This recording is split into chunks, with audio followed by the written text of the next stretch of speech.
The last 2 weeks were one of the best weeks of the year. We had Rory McIlroy winning the Masters and Matt Fitzpatrick winning the RBC Heritage. Now, Rory McIlroy and Matt Fitzpatrick are both different players. They swing at different speeds. But if you look at their bags closely, you can see that they both have similar ways in how they build their bags. And those patterns could be used in your golf bag also. Let's start with Rory. He is a high-speed player.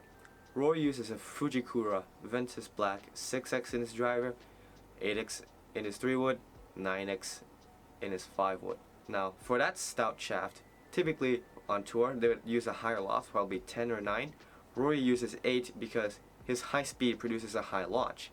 Now, when you use an 8, he could lower the spin and carry it further, making it far in distance. Now, how he controls that speed? He uses a stout shaft. As before, he uses a Ventus Black 6X.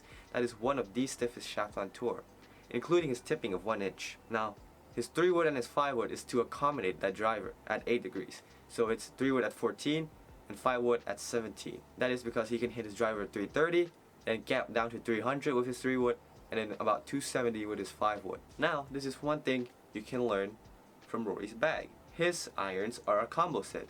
He uses a bit more forgiveness to 4-iron, and his 5 to pitching wedge is a blade. Now his 4-iron is to gap between his 5-wood and his 5-iron. It goes about 250. Now what you can learn from that is that, so maybe you can hit your 5-iron to pitching wedge very well. It launches high, it spins, it is awesome. But you struggle with your 4-iron. You can grab a more forgiving 4-iron and put it in your set, and maybe put a lighter shaft in, so that it can help you launch it into the air. Now, one more thing you can learn is that Rory does not use power lofts. He uses regular bladed lofts. He starts his 7-iron at 34 degrees. That is what the tour standard is around now, 34 and 33 degrees. His pitching wedge is at 46. Now what I sometimes see amateurs do is buy forgiving clubs and look at their lofts and say, I want the lowest loft, I want to hit it the furthest. Now when you hit a lower loft, if you don't have enough speed, you lose control. And when you lose control, you cannot control the ball when you're approaching to the green. And when you're approaching to the green, everything is controlled. You're trying to control the distance, you're trying to control the flight, you're trying to control where it lands on the green. And I want you, when you're picking out your iron set, I would want you to pick a weaker lofted iron set and learn to play less forgiving clubs, because you will gain more from learning and less forgiving irons. It doesn't have to be blades, it could be just CBs. Then playing game improvement strong lofted irons. Now this is the same for Matt Fitzpatrick also. He also plays stout shafts in his driver, 3-wood and 5-wood. Now pattern that is the same is that they use the same shafts in their driver, 3-wood and 5-wood, because they like that shaft. It's not about what shaft is the best for them, it's about what shaft that performs well and they like the feel of.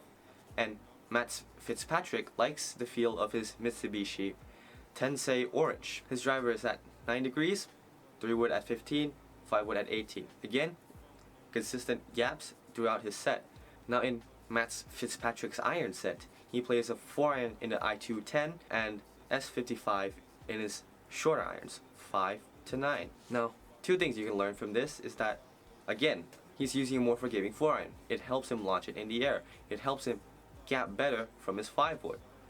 And the S55s. The S55s came out in 2013. He has been playing the same iron set since about 2013, 2014. Now, when a tour pro likes an iron set, they typically try to play that as long as they can, because they grew attached, they like how they feel, they like how they fly, they like how the distances are. Now, onto their wedges.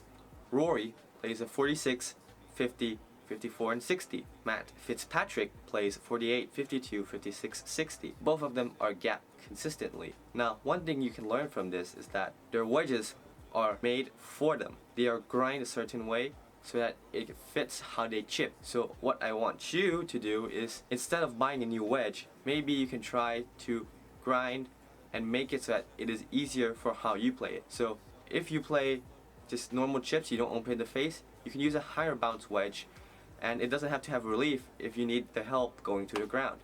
But if you want to learn to play open face chip shots or flop shots, you can grind the bounce out and get more heel relief and have less bounce so that you can hit those higher shots.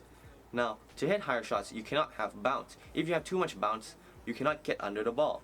That's why they play low bounce wedges on tour. But they don't play low bounce wedges all the time.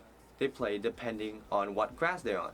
So if you're on soft turf, you would prefer a higher bounce wedge compared to when it's hard. If you play links or in somewhere that is hard, tight lies, you would prefer a lower bounce wedge. Now for the putters, Rory uses a Spider X, while Matt Fitzpatrick uses a prototype Bettinardi that came from his previously Yes putter. Now, when choosing a putter, one thing you can learn from them is to get the length right and to get the shape right.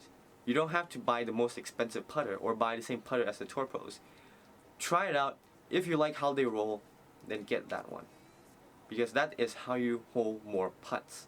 So, even though Rory and Matt Fitzpatrick have very different swings, very different speeds, they have similar ways in how they build their bags.